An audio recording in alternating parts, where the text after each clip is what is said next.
आज हम आप लोगों को वोल्ट मीटर और प्रतिरोध वाक्स की सहायता से लेक्लांसी सेल का आंतरिक प्रतिरोध निकालना बताएंगे।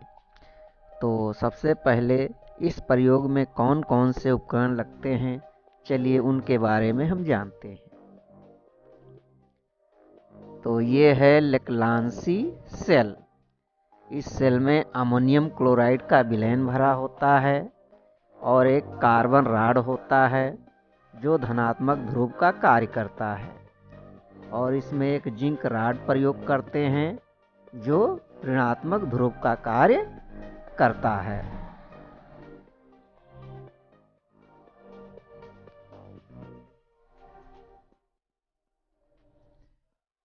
इसमें एक वोल्ट मीटर प्रयोग करते हैं। ये है वोल्ट मीटर। इस वोल्ट मीटर का अल्पतमांक 0.05 वोल्ट होता है। यह अधिकतम 3 वोल्ट तक मापन कर सकता है।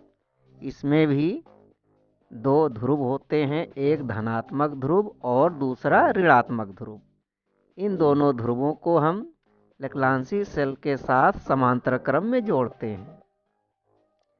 इसके बाद एक प्रतिरोध बॉक्स की जरूरत पड़ती है। यह है प्रतिरोध बॉक्स।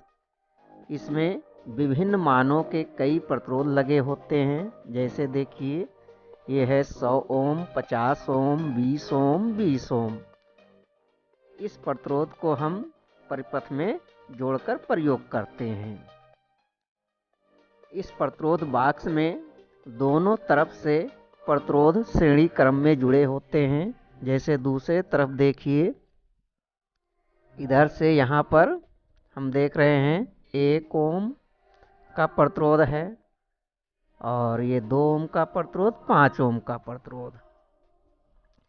और इस प्रतिरोध को देखिए एक प्लग स्विच के द्वारा जोड़ते हैं। ये प्लग स्विच विद्युत धारा को परिपथ में प्रवाहित करने का काम करता है।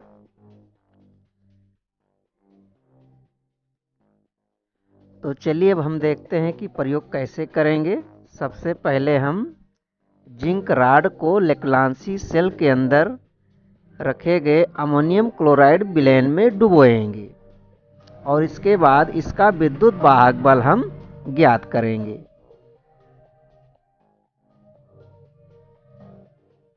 तो जिंक रॉड को हमने अमोनियम क्लोराइड में डुबो दिया। अब देखेंगे इस सेल का विद्युत वाहक बल कितना प्राप्त होता है।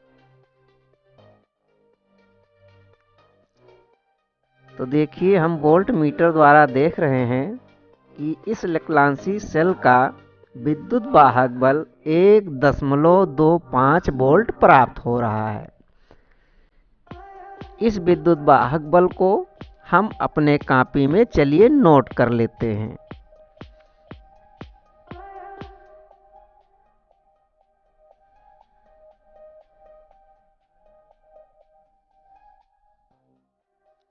इस विद्युत वाहक बल को हम 3 बार नोट करेंगे, क्योंकि यह प्रयोग हमें 3 बार दोहराना होता है।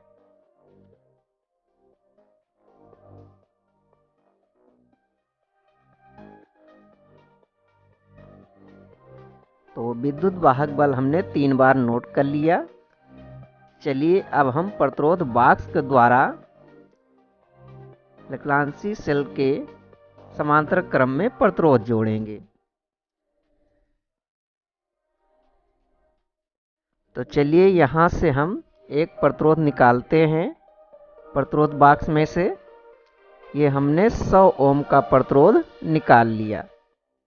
अब ये प्रतिरोध लगाते ही हमारे वोल्ट मीटर में विभवांतर का मान पता चलेगा। ये प्लग कुंजी लगा दिया। अब वोल्ट मीटर में हम देखते हैं कि विभवांतर कितना प्राप्त हो रहा है।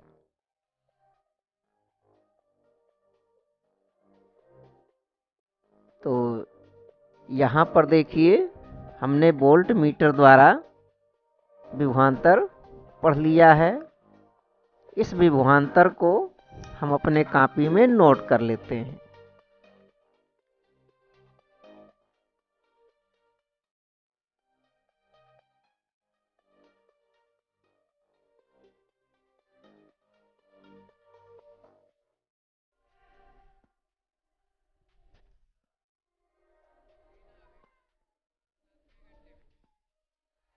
तो यहाँ पर हमने 100 ओम निकाला था प्रतिरोध, जिस पर हमारा विभवांतर 0.9 वोल्ट प्राप्त हुआ है।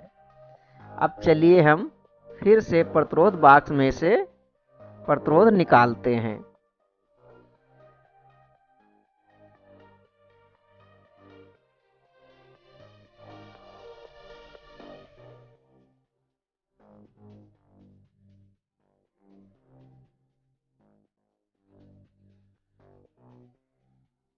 तो ये 50 ओम का प्रतिरोध और हमने निकाल लिया, यानी अब 150 ओम का प्रतिरोध लग गया है। अब फिर से हम चलते हैं, देखते हैं, प्लग कुंजी को लगाते हैं। तो ये प्लग कुंजी हमने लगा दिया। अब वोल्ट मीटर द्वारा विभवांतर पढ़ेंगे।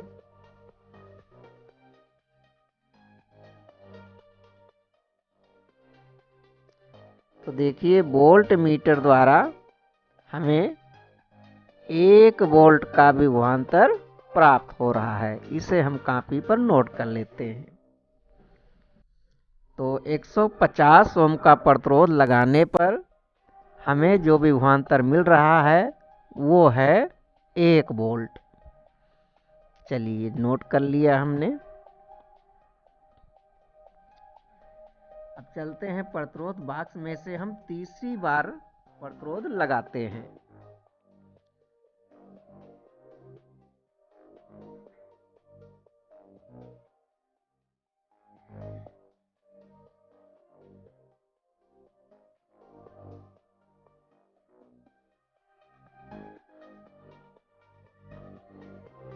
तो ये